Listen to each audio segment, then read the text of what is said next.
Il ne put trouver aucune occasion ni aucune chose à reprendre, parce qu'il était fidèle. Daniel, chapitre 6, verset 4. Daniel était haï par ceux au-dessus desquels il avait été promu. Ils devinrent jaloux.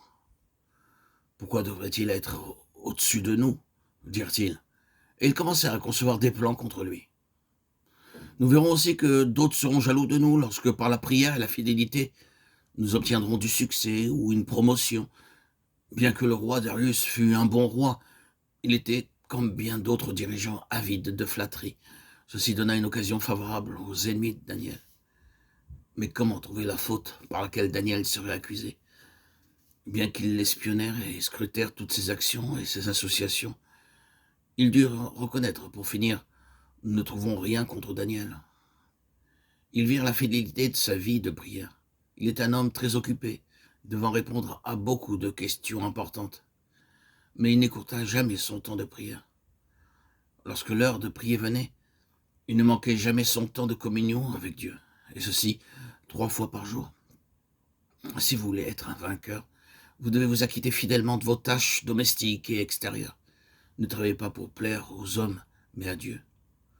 Souvenez-vous que le Seigneur Jésus-Christ vous regarde constamment.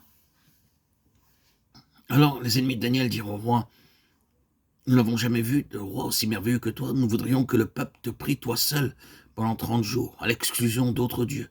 Signe donc ce décret en vue de cela. Le roi en fut très flatté. Je suis un si bon roi, pensa-t-il. Ces gens m'aiment tant qu'ils veulent m'adorer. Et sans plus de réflexion, il signa le décret. Il n'avait aucune intention de nuire à Daniel, mais il aimait la flatterie et ses conseillers séducteurs l'aveuglèrent.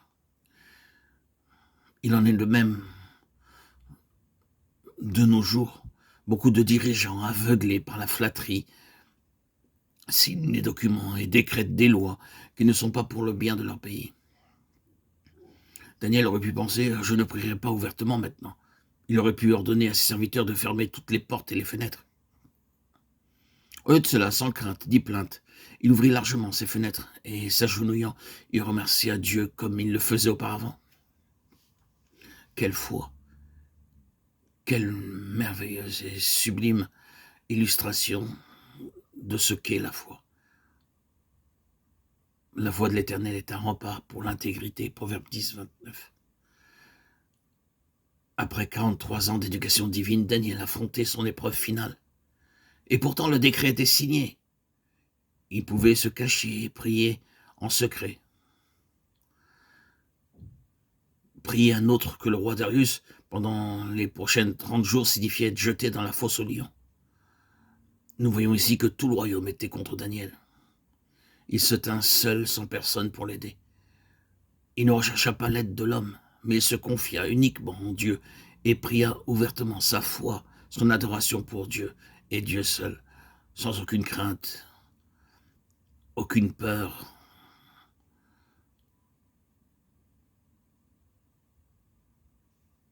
Voilà ce qui est un vainqueur.